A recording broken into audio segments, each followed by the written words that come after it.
Dès que tu fais ta première sortie, tu te dis ah ouais, c'est comme ça. T'as 50% d'excitation et 50% de putain, qu'est-ce que je suis en train de faire. Tu prends ton billet et tu te dis c'est parti.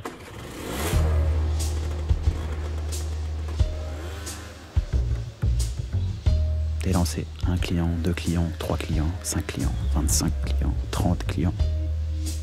À la fin de la journée, tu sais même plus qui t'a vu, qui t'a pas vu. Tout ce que tu sais, c'est que t'as les poches pleines et qu'il faut que ça tourne.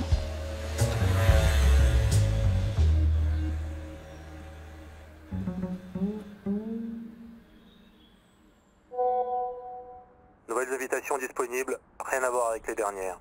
Je m'appelle Eli, j'ai 25 ans et je vends des stupéfiants. J'achemine la drogue chez les clients. Je livre, très exactement. 7 jours sur 7, 14h, minuit, minuit 30, 1h. Ça dépend. On va dire que je suis la clé de voûte pour que les billets rentrent, on va dire. Je suis l'élément final qui doit être infaillible. Autrement, c'est pas bon. Autrement, l'argent ne rentre pas. C'est valorisant, mais t'entendras jamais d'éloges de ton patron. On te dira jamais si tu fais du bon boulot. On te dira si tu fais mal, pour que tu t'appliques, mais si tu t'appliques, on te dira rien. C'est pas comme dans les séries, les narcos, tout ça. Tiens, je t'ai fait un cadeau, je t'ai offert une montre, je t'ai offert une voiture, une chemise en soie. Non, fais le boulot, fais tes sous et voilà.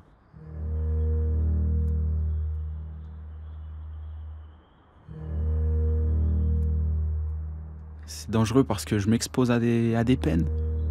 Et après, au-delà des sanctions de justice, de l'État, tout ça, tout ce qui est mis en œuvre, il y a les sanctions internes au trafic. Il y a le mal qu'on se fait entre nous. Dans la cocaïne, j'ai envie de te dire, c'est pas Disneyland, hein, tu vois. Donc, filer droit, faire du bon boulot, toujours dire la vérité, et tout roule.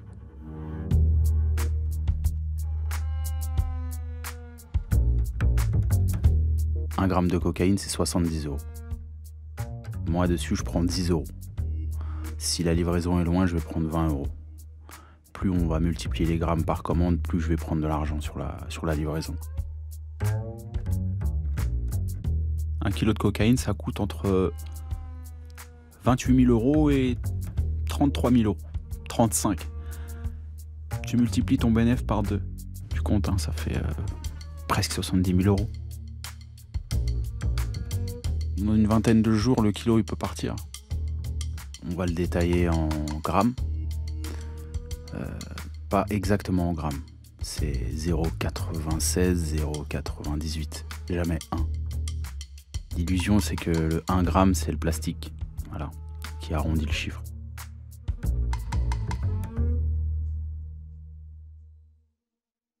Elle est à plus de 89% pure, déjà. Elle est jamais coupée. Elle est emballée soit dans une espèce de chambre à air, soit un plastique, et on voit clairement le tampon ou l'autocollant qu'il y a dessus. La dernière fois, c'était Roberto Cavalli. Sinon, tu peux avoir un piment dessus, tu peux avoir un truc d'une marque de montre, tu peux avoir... voilà. Mais moi, pour ma part, pour le produit que je vends, je considère que c'est un service de haute qualité parce que c'est sur la brique qu'on le coupe. C'est pour ça que les clients, ils ont très souvent des cailloux dans le gramme. C'est caillouteux, en fait. C'est pas simplement de la poudre laiteuse. Là, c'est vraiment le caillou. Donc, le client peut voir qu'il va le casser, il peut voir que c'est brillant, que c'est écaillé, qu'il y a des petites strates comme de la gaufrette, en fait. C'est pour ça qu'on appelle ça de la gaufrette. Petite anecdote, quand je détaille, parfois, t'as mon pote qui ramène, tu sais, de la bouffe, des trucs. Il est déjà arrivé de prendre 1 ou 2 frites et de nuggets et de manger, et puis j'avais les lèvres anesthésiées. C'est rien de méchant, hein, mais... Du fait que j'en avais sur les doigts, il y en avait sur les frites, sur les nuggets, donc voilà. Non, j'en prends pas, sinon. J'en prends pas, ça m'intéresse pas.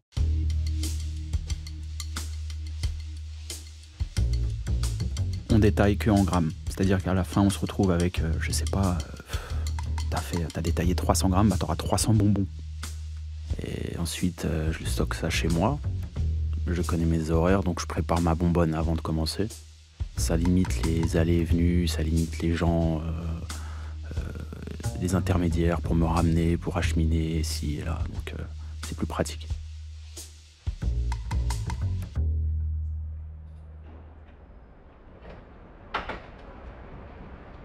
Dans une bonbonne, il faut savoir qu'il y a environ entre 10 et 15 grammes de cocaïne. On va appeler ça C, ou champagne. La foudre, celle qui sent le vinaigre fort. Et pour compléter jusqu'à 20, tu rajoutes de la MDMA. Et la MD, on va appeler ça Marie-Denise, ou D, tout simplement.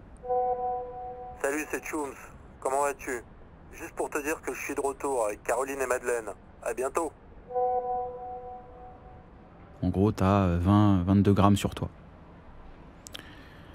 Voilà, ça c'est ta bonbonne, ou bien la R, dans notre jargon, qui veut dire recharge.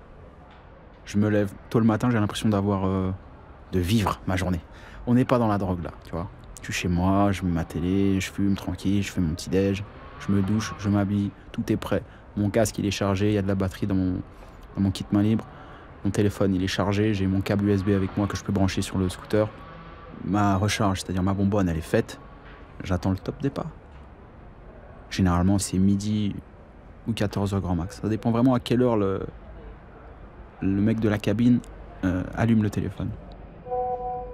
Salut, dispo? Salut, y a moyen ce soir? Alors pour une livraison, quand le client appelle, il n'aura jamais affaire ni au livreur ni au patron. Il va avoir affaire à la cabine. La cabine, c'est la personne qui a le téléphone qui contient les contacts. Il est allumé à une heure précise, éteint à une heure précise. La cabine trie les commandes dans l'ordre. Soit dans un ordre géographique, soit dans un ordre de commande. C'est-à-dire que celui qui en commande le plus sera servi en premier. Désolé, c'est trop loin. Il est en scooter. Ça fait que Paris et proche banlieue. 3 pour 200, c'est possible? Ça permet de sécuriser le livreur. Si, admettons, le livreur se fait contrôler, il n'a pas un deuxième téléphone, il n'a pas des messages suspicieux, il n'a pas... Voilà. Parce que vraiment, la cabine, elle reçoit des messages de manière intensive. C'est un travail, la cabine. C'est vraiment un travail important. C'est ce qui va donner le rythme de la journée. La cabine, en une journée, elle peut recevoir entre 25 et 30 messages. Ça peut être plus quand c'est des grosses journées, mais c'est une moyenne, en tout cas. Le fichier client, c'est la base client de consommateurs, en fait. Salut, t'es dispo? En général, ça contient plus de 200 personnes. C'est tout ce qui a été extirpé des petits téléphones qu'on utilisait autrefois, qu'on a réintégré dans un WhatsApp, avec un VPN. Pas de forfait, surtout. Surtout pas de forfait, c'est du Wi-Fi, c'est... Voilà. Donc, c'est beaucoup plus simple et c'est beaucoup moins cramé, en fait. La base client, ça se monnaie, ça se vend, ça s'achète. Ça peut valoir 30 000 euros, comme ça peut valoir 50 000 euros, 60 000 euros, 100 000 euros. Tu vois? On va calculer ça sur combien le fichier client rapporte à l'année.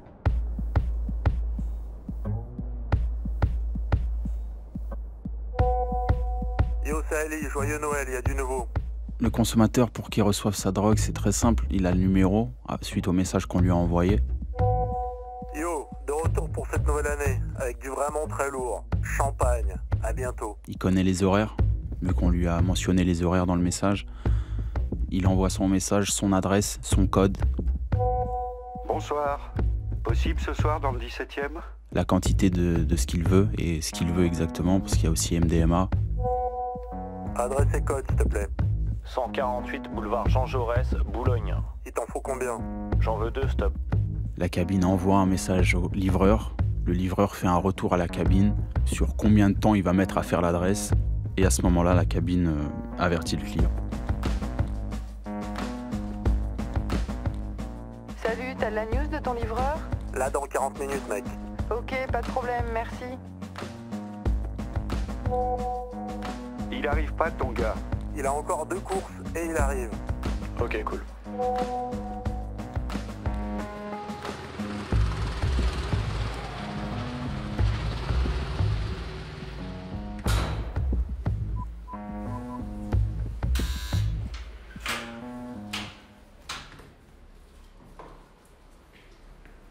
Quand le livreur il arrive en bas, logiquement, si tout est bien fait, il a le code de l'immeuble, il rentre, il est dans un endroit safe et il signale à la cabine sa présence. La cabine appelle le client et le client descend.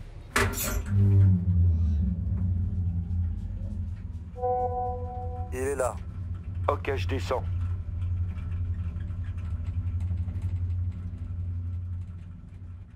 Comme c'est une organisation, chaque élément est important et chaque élément doit connaître son travail. Ses tâches. Il n'y a jamais d'initiatives frivoles comme ça qui sont prises, tiens, je me suis acheté de la cam chez un autre mec et je vais essayer de passer de la cam que j'ai acheté de moi-même de ma poche à des clients pour le mec pour qui je travaille. Tu vois ce que je veux dire? Jamais de la vie. Tu fais ça, tu vas à ta mort tout de suite. Alors, c'était comment? Ouais, nickel, super bien passé. Merci. Quand tu vas me voir, t'as pas l'impression de voir un dealer. En aucun cas. T'as l'impression de voir un mec... un jeune actif, quoi, tu vois. Jean, petit pull, petite veste, chaussures de ville. Pas de marque, si possible. Pas de sacoche, encore moins. Le jeune cadre, il vient d'acheter son petit scooter, le petit top case qui va bien, la petite jupe, le petit pare-brise, tu sais, propre. Pas le scooter du petit banlieusard cramé qui fait des tours à côté des lycées pour narguer les petites. C'est le scooter du mec de bureau.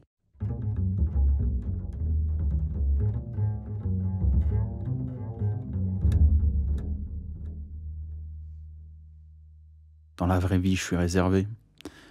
Je vais pas te dire que je rase les murs, mais ce côté-là où j'ai de la réserve, ouais, je le bazarde totalement quand j'ai de la drogue sur moi et quand il est question d'argent. J'ai réussi à développer une aisance que j'aurais jamais pu avoir si j'avais pas fait ça, tu vois ce que je veux dire? C'est comme un sentiment de bien-être qui se diffuse tout au long de la journée, mais paradoxalement, il y a tout un tas d'autres choses beaucoup plus noires à gérer en même temps. Mais c'est ce qui fait que, bon, j'arrive à relativiser, tu vois. J'ai passé une journée de dingue, je suis à un feu rouge, il me reste encore 4 clients avant de finir. Je vais dire, bon, c'est les 4 derniers, et vas-y, après, fin. Il n'y a rien d'autre dans ton quotidien qui doit passer avant la drogue. Des fois, je reçois des coups de fil de ma mère, je lui dis, je peux pas te parler, j'ai besoin de la voix du GPS. Sinon, je vais me perdre. Je dois faire vite. Rappelle-moi tout à l'heure, je te rappelle. Et au final, je la rappelle pas. Je finis le taf, il est minuit 30, 1h, elle dort. C'est la folie.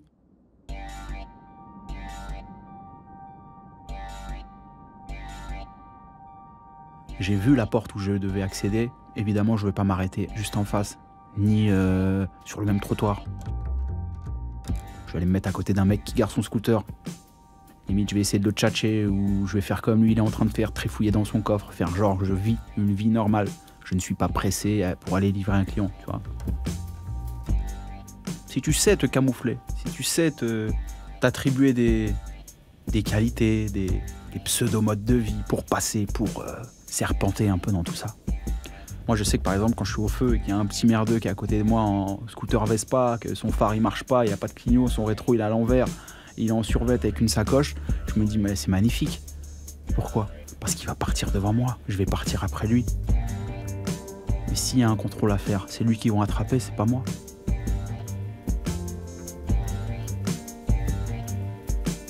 Mais si ça se trouve, ce petit-là, il fait que de faire du scooter. Il a même pas de drogue sur lui, mais il est cramé.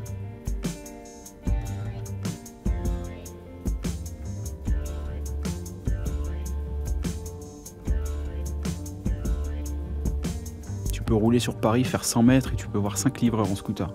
Mais quand je me mets à côté d'eux, que je les regarde, je dis ça va, ça bosse dur, pas trop dur. Et les mecs ils sont surpris, ils rigolent. Je leur dis vas-y fais attention. Et je me barre, tu vois, le feu passe au vert, je me barre. Après on rigole pas quand on arrive tous les deux à la même adresse par exemple. Là on se regarde bizarrement, tu vois. On espère qu'on va pas voir la même personne ou qu'on vient pas pour la même personne, parce que là ça va être compliqué.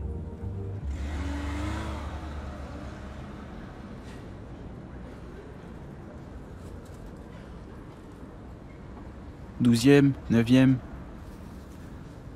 11e, 4e, 2e, 1er, beaucoup.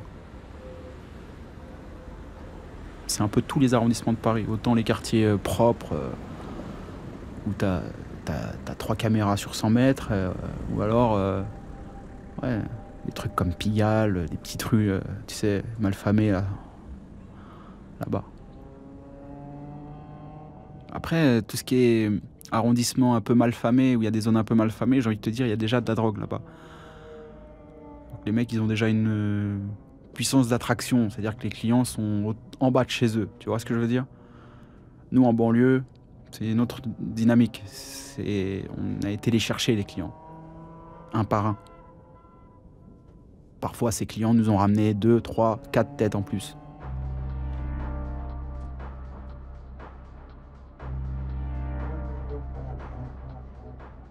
Je m'en fous que le mec qui m'envoie les adresses, il me speed ou qu'il me parle d'une certaine manière un peu sèche, parce que c'est le boulot, c'est comme ça. Moi, je vais lui répondre exactement de la même manière. Parfois, on s'insulte. On n'est pas en mode bisounours, hein. C'est pas rose tous les jours. Mais on a un objectif commun, c'est faire rentrer l'argent. On va pas mettre les clients de côté pour nos histoires à nous, non. Faut être professionnel.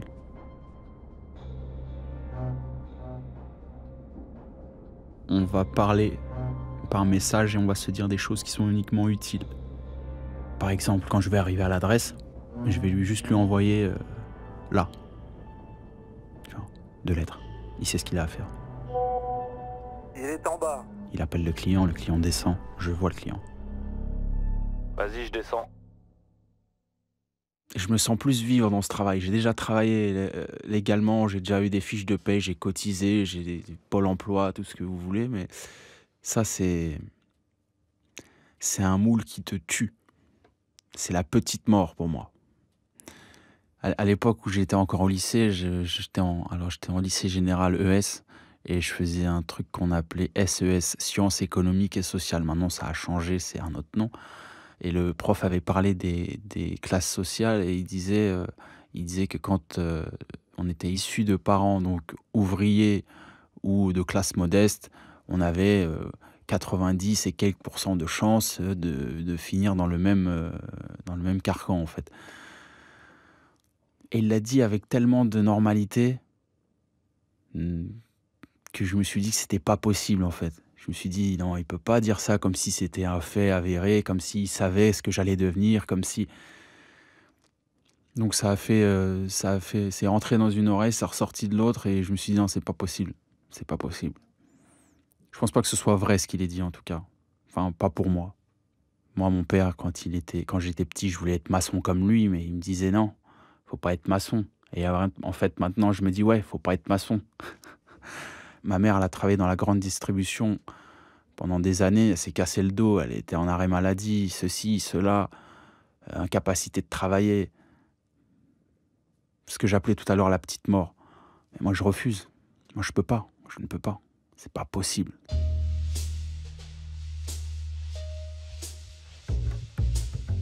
Il y a un autre chemin que je dois prendre, et si je peux pas le prendre, je vais le créer.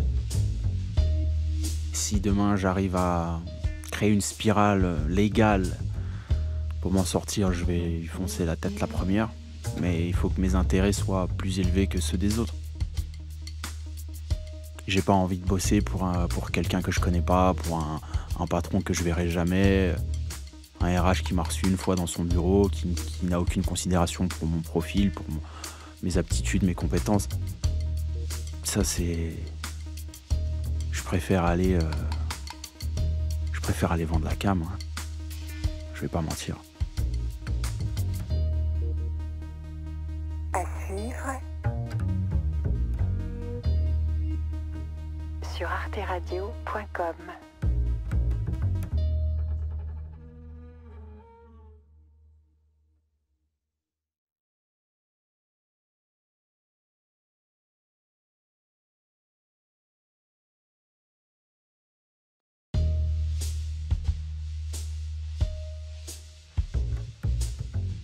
À la fin de la journée, je peux t'avoir amené 1007, si ça a bien tourné.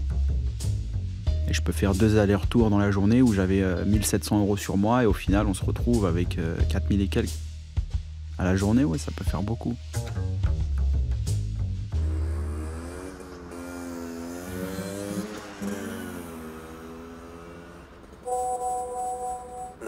édition écailles de poisson disponible. Top qualité. Je cache ma drogue en dessous de la ceinture. Dans le caleçon. L'argent, il est toujours dans mon portefeuille. Toujours bien rangé, par type de billet. Et surtout, je dois savoir combien. Ah, parce qu'en cas de contrôle, si la police fouille mon portefeuille et qu'à ce moment-là, ils trouvent une somme d'argent, mais que je ne connais pas le montant de cette somme d'argent, tout de suite, c'est bizarre. C'est qu'il y a anguille sous roche, donc ça leur laisse matière à approfondir pour eux. Moi, je leur laisse pas ça, cette occasion. Donc je sais combien j'ai. Limite, j'ai un argumentaire en béton derrière. J'étais chez une escorte, monsieur. J'étais avec un transsexuel, monsieur. C'était ma première fois. Ah, il est choc, il veut rien savoir, le policier. Ah non, mais écoutez, c'est pas ce que je vous ai demandé, non, j'ai pas besoin de savoir. Non. Après, quoi, au pire des cas, il tape mon nom au fichier, il y a rien, casier vierge. Donc, qu'est-ce qu'on fait, messieurs? Bonne journée, au revoir.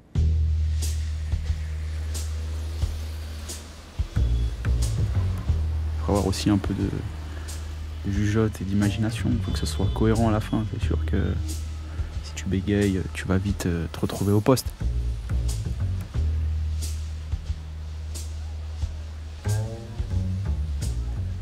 Les collègues qui se camouflent en livreurs de bouffe, c'est pas malin. Parce que s'ils livrent pas de bouffe, à moins de dire qu'ils sont sur le chemin du retour, s'ils n'ont pas l'application sur le téléphone du livreur Deliveroo, c'est trop sujet à incohérence de faire ce genre de truc. Je préfère m'habiller comme monsieur tout le monde et faire ma journée normale, quoi.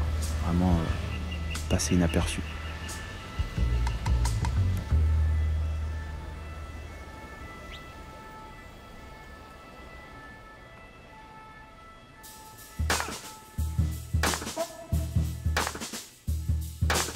Le facteur police, il est présent tout le temps. Mais ça sert à rien de se le rabâcher pour se mettre du stress. On essaie toujours de bosser sans stress, parce que si on bosse avec du stress, on se fait surprendre.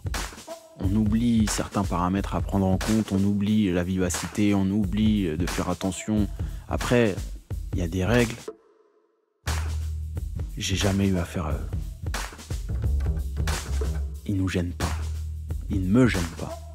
Ils ne me gênent pas du tout. J'essaie juste de faire ça de manière tellement naturelle et sécurisante qu'on puisse pas me resserrer les taux sur moi, en fait. Tout simplement. J'ai plus peur quand je vais me coucher que quand je suis sur le scooter. Parce que je me dis peut-être qu'ils vont arriver demain à 6h. Ou peut-être qu'ils vont arriver demain à 8h. Ou à 10h. Parce que maintenant on respecte plus forcément les horaires de perquisition. T'as les mecs qui se font claquer à 17h. C'est hyper aléatoire.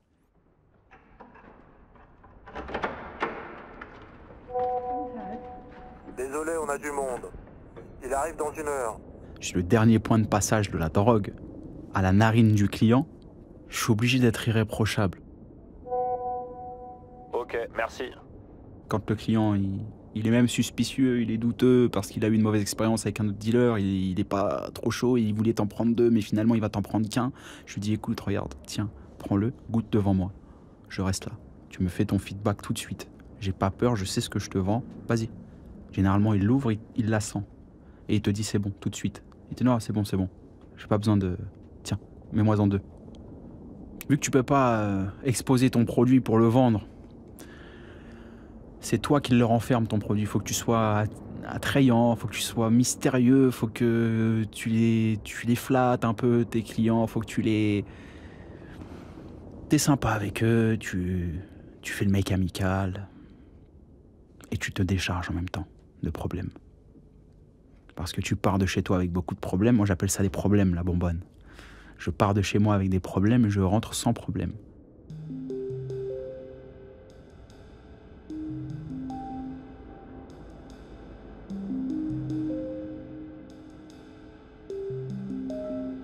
Si le livreur il est merdique, les clients ils se disent mais c'est quoi ce livreur, et qu'ils font même un retour au mec qui a les téléphones et qui disent ouais le livreur pas réglo, pas carré ou mauvais service ou machin, ils te le disent, hein. Moi je leur dis aux clients, s'il y a quoi que ce soit, vous envoyez un message, vous n'hésitez pas, on se souviendra et on pourra s'arranger si réellement il y a un problème. On peut leur faire 2 grammes et on leur enlève 20 euros, par exemple, tu vois ce que je veux dire? Ça fait 120 euros les deux, 60 euros le gramme. Un petit geste, mais dans la vie d'un drogué qui va se prendre 4-5 grammes dans la journée, il aura 10 euros, 20 euros de plus pour aller chercher ses clopes, tu vois. Être un habitué à la coke, c'est... Faut payer, hein. C'est pas... Tu mets les 2 tiers de ton salaire dedans, je crois. Faut des sous, faut des sous. Faut des sous.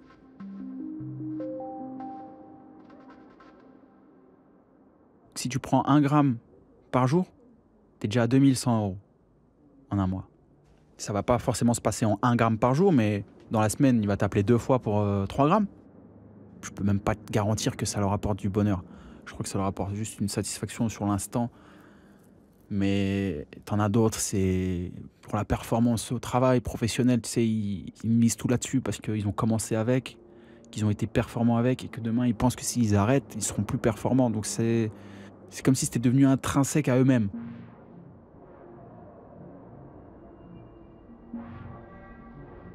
C'est la cour des miracles. Il y a des dingues, des vrais dingues.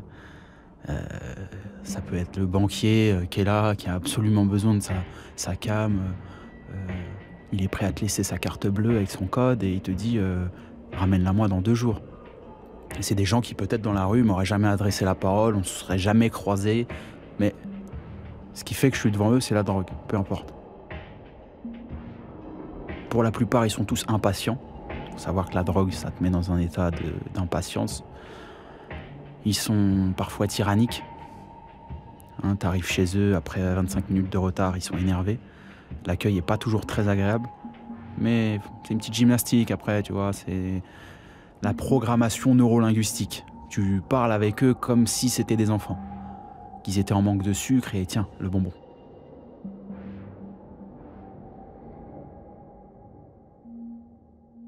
C'est nous qui prenons les risques, c'est pas eux. Eux, faut savoir qu'ils s'en fichent totalement, hein, quelque part. Donc ouais, ils nous pressurisent des fois, mais on les recadre vite parce que sinon ça devient l'anarchie. Il faut pas que ce soit les clients qui fassent la loi dans le répertoire, quoi, tu vois.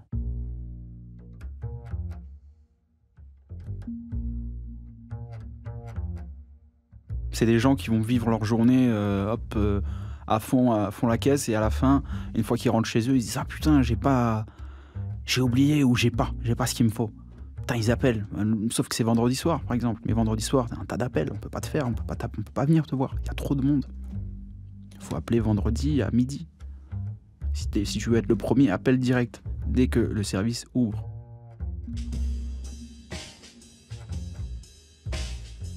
J'ai déjà livré une maman en tailleur Chanel, sac Hermès. Tu vois, c'est pas le genre de client que t'as d'habitude. Tu te dis, mais elle, qu'est-ce qu'elle fait dans sa vie? Elle doit, tu sais, elle a un nom de famille, elle doit avoir des petits-enfants. Elle a l'air d'avoir une vie épanouissante, tu vois ce que je veux dire? Bah non. Elle t'appelle pour 5 grammes et puis elle te demande si son mari a appelé aujourd'hui, tu sais, parce qu'on a les deux. On a le mari et la femme. Tu te retrouves dans l'intimité de ces gens-là, au cœur de leur vie, alors que t'as rien demandé. Mais toi, t'es pro. T'es pas là pour commérer ou quoi que ce soit, donc tu fais le taf et puis voilà. Mais tu te dis putain, quelle vie. Tu sais dans combien de temps il peut être là? Je t'en prends 3. Tu peux avoir de l'étudiant lambda qui a pas vraiment de soucis, qui est juste là, avoir envie de passer une soirée tranquille, il veut son gramme de coke, son gramme d'MD, et puis voilà, c'est correct, c'est cordial, y a pas de soucis. C'est pas des gens que t'aurais soupçonnés, mais non, c'est des gens assez dans la norme, j'ai envie de dire. Ou t'as des gens, ils sont à la ramasse totale. Tu rentres chez eux, c'est insalubre. Niveau hygiène, sur eux, c'est laisse tomber. Tu te dis, mais pourvu que je vienne pas le faire pour la dernière fois, tu vois. Quand c'est comme ça, tu le supprimes, direct. Tu le supprimes du répertoire, hein, je veux dire. Si le client, c'est un client habitué, je vais le fidéliser, je vais parler un peu avec lui, je vais sympathiser, on va boire un verre. Quand j'ai le temps, je le fais. Non, sinon, c'est très court. Moins de 5 minutes, en général. C'est, tiens, je recompte, merci, au revoir. Et je leur dis bien, range ça dans ton caleçon, ou range ça dans tes sous-vêtements. Comme ça, il n'y a pas de... Tu sais, le client sort, il se fait attraper et il Il te balance devant le policier. Donc ça, c'est des trucs à éviter. Il faut briefer aussi les clients. Moi, j'aurais déjà mis des coups de pression monumentaux. Hein. Je ne m'en retiens pas. Hein. Pourquoi tu me donnes rendez-vous ici? Le type s'en fout, on est vendredi soir, il est mort bourré, il a pas son oseille sur lui, il dit faut que j'aille retirer. T'as envie de lui arracher la tête, le mec. T'as envie de te barrer, tu lui dis tu sais quoi, laisse tomber, allez bonne soirée, rappelle demain quand t'es pas bourré. Faut parfois faire primer la sécurité avant l'argent, le patron lui dit ça. Si t'es pas chaud, tu veux pas le faire, tu le fais pas. Quand tu le sens pas, tu le sens pas. Et on t'en tiendra pas rigueur, c'est la sécurité qui prime en premier.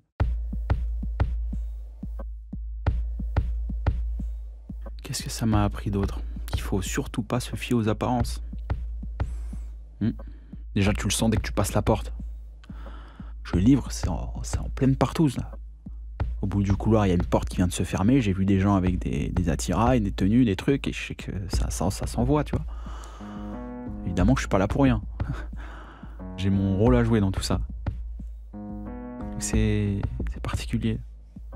Tu peux aller voir une mère célibataire qui va aller chercher son gosse à l'école, mais elle t'appelle juste avant, tu y vas, puis elle est célibataire, puis tu sais, tu sens qu'il y a moyen, quoi. Mais t'es obligé de t'en foutre à la fin. Et de penser qu'une seule chose, c'est l'argent. Puisque eux ne pensent qu'à leur drogue.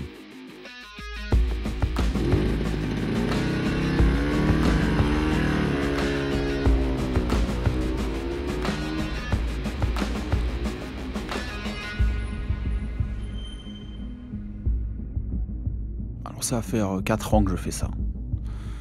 1 gramme de cocaïne, c'est 70 €. Je vais prendre 10 € dessus.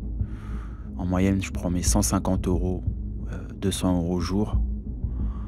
Au mois, je peux faire 4000 €, 4500 €. En additionné, mes 4000 €, je les vois pas comme 4000 €. Je les vois comme 400 prises de risque que j'ai réussi. Où le client a été satisfait, où je suis sorti sans me faire contrôler, sans me faire suivre, sans me faire prendre en photo. Le gros de ce que j'ai fait, il m'a surtout servi à vivre, en fait. Tu mets beaucoup de côté quand tu habites chez tes parents et que tu as cette activité-là, mais quand tu habites tout seul et que tu as des choses à payer, c'est une autre configuration. Tu vois, il y a d'autres gymnastiques à faire. Du fait d'avoir la responsabilité de payer ta facture, payer ton loyer, payer ceci, payer cela. J'ai réussi à mettre 12 000 € de côté depuis que je fais ça. Évidemment, j'aurais pu mettre plus. Il faut passer des sous à maman aussi. Hein. Donc voilà, on arrive à joindre les deux bouts, mine de rien.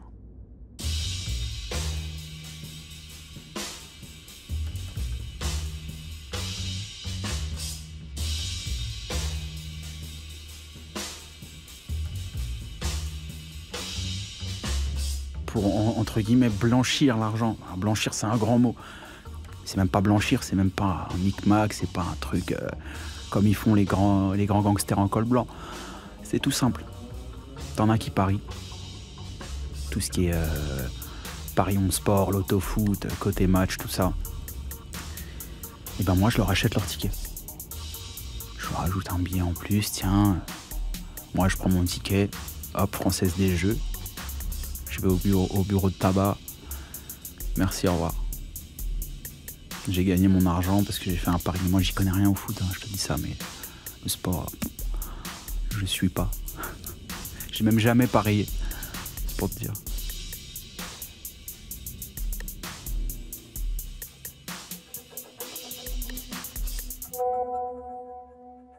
Le mec qui fait la cabine, il me dit à combien de clients on est de la fin. Il peut m'envoyer 3-4 adresses, je suis sur la 3e, admettons. Il va me dire, bah, la dernière tu l'as fait, après c'est fini, j'éteins. Parce qu'on va considérer qu'après minuit ou vers 1h, tard dans la nuit, j'ai rien à faire en scooter dans la rue. Il y a la fatigue qui rentre en jeu, en plus de ça. Moi, ça m'arrive de m'arrêter au feu vert. Boulevard Saint-Germain, je vois que le feu est vert, je m'arrête. Je me dis, attends, qu'est-ce que tu fais là? C'est vert, avance. Personne derrière moi, tu vois. Mais c'est pour dire que la fatigue a commencé à me jouer des tours, où j'ai des actions qui sont incohérentes. Ça aussi, ça commence à être des motifs de contrôle, tu vois. Même si les keufs, admettons, sont pas sur moi, mais ils m'ont vu m'arrêter au feu vert, vite fait, et repartir, on va dire, il est bizarre, lui, tu vois. C'est du pain béni pour eux. On y va. Chut, contrôle. Oui, monsieur, vous avez des sous sur vous. Qu'est-ce que vous faites? Il n'y a pas de commerce, il n'y a pas de truc. Tu peux pas dire, non, tu rien du tout. Toi, tu vends de la drogue. À ce moment-là, on va t'emmener au poste, on va te foutre à poil, même si c'est interdit, dans le bureau de l'OPJ, et on procède à une palpation. Donc ouais, après minuit et demi, 1 heure, non, il y en a qui vont le faire, hein, je te dis pas, hein, il y en a qui vont le faire, hein, sans pitié toute la nuit, jusqu'au petit matin. Et après cela, risques et périls, quoi.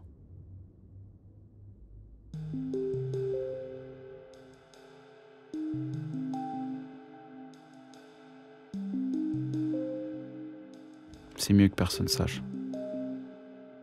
Autant les amis que les meufs. Les meufs, c'est qui tout double. T'as des meufs, elles vont être là, elles s'en foutent. Mais elles s'en foutent qu'à 40%. Les 60 autres pourcents, elles vont vouloir dépenser l'argent que t'as fait avec toi. Tu vas avoir ce que tu veux, hein. Mais elle aussi, elle aura ce qu'elle veut, tu vois. Et t'as l'autre partie, c'est... tu fais ton argent et puis... la meuf, elle est là, elle sait que tu fais ton oseille, elle sait ce que tu fais, mais... t'es jamais à l'abri qu'elle puisse te foutre dans la merde. La jalousie. Les gens vont te dire, ah, t'es bien, t'as de l'argent, t'es frais, t'es beau gosse, t'as acheté ci, t'as acheté ça va, tu vis.